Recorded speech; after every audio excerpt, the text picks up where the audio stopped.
What's up, sourcing warriors? I hope you are having a great day and I hope you're making great progress sourcing product for your business.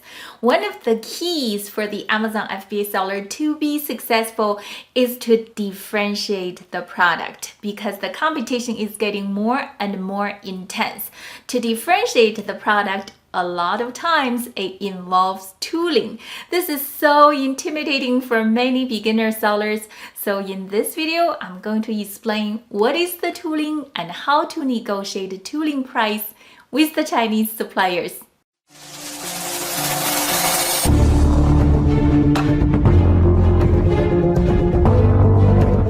If you're new to the channel, I welcome you and I appreciate you spending time with me. My name's Yuping Wang. I'm here to share with you the best sourcing knowledge.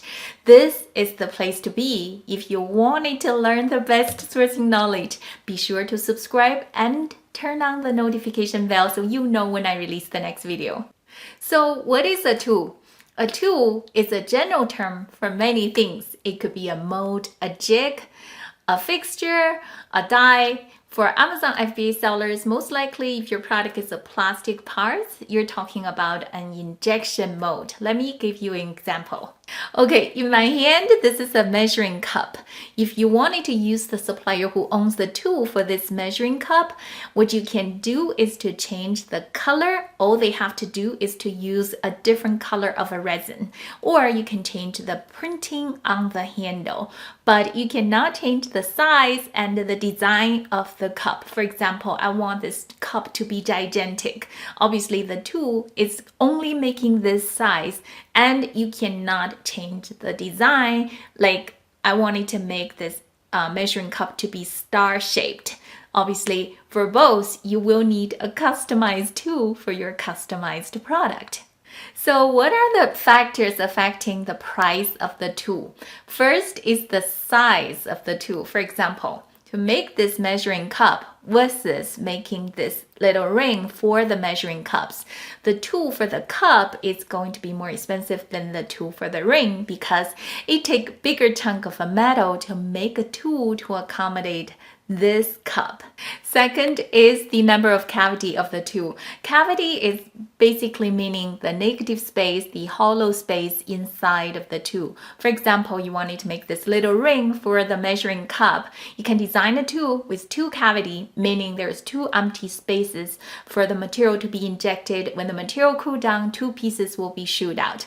Or you can design the tool with 8 cavities and then the material being injected into the mold, and then when the material is cooled down, 8 pieces will be produced at the same time. The more cavity of the tool, the more expensive of the tool. The third factor is the material used for the tool. The quality of the material used for the tool is measured by the number of shots this tool can produce during the lifespan before it needs to be replaced. One identical design, if you get two very different quotes, one is super cheap, another is very expensive, it could be driven by the material of the tool. The question you need to ask is the number of shots this tool guarantees. Those are basic factors affecting a tool price. Your product design complexity, the more complex it is, the more expensive of the tool, and the workmanship of the molder could make the tooling price much different. I deal with top-notch tool makers in China. Their workmanship, top-notch, but their price tag, it is too expensive. So next, I'm going to share with you how to negotiate tooling price with the suppliers. To negotiate the tooling price, you need to do a couple things. First, you need to get a couple of comparable quotes. You might be thinking, oh my God, I'm so deep into the customization process where I'm going to get comparable quotes. Yes, you can. You describe your customized ideas to different suppliers and ask them to give you a ballpark quotes. You need these prices to establish your price line. If you only have a one quote, you will never know whether the quote is too high or too low, because there's no comparison. The second thing you need to do is to ask the material spec of the tool, and the number of shots this tool guarantees. The simple act of asking is showing your supplier that you are serious and you're knowledgeable. When they give you the answer, this is what you're gonna do. You ask your supplier, I would like the tool to be at a cheaper price. Can you use cheaper quality material and guarantee less number of shots for this product? The reason you are saying this is because your total number of sales for this product is very unlikely to exceed the number of shots this tool guarantees. You do not need a tool that guarantees 1 million shots for a product that you may only sell for 30,000 pieces. So during the time you are selling this product, you will never need a such expensive tool. During the negotiation process, be sure to find out, is the supplier making the tool themselves or they're using a third party making the tool?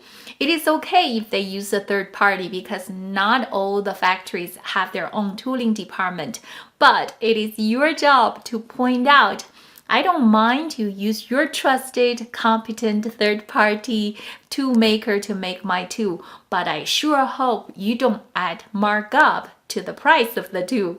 In general, it is not very difficult to negotiate a better price for your tool.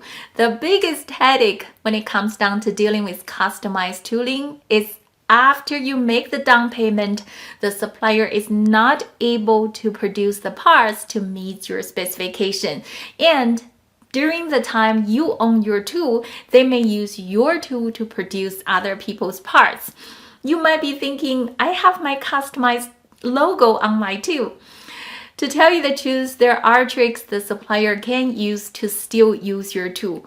For all these reasons, I suggest you have very defined terms and conditions on your tooling purchase to protect you. The tooling agreement I included in the sourcing tool is very well thought out because I deal with customized tooling on regular basis. I see a lot of issues. If you don't have the sourcing tool, check out the link below. I hope this is helpful, guys. Once again, thank you for sharing your time with me. Hopefully you get some good sourcing tips today. Until next time, I'll see you soon.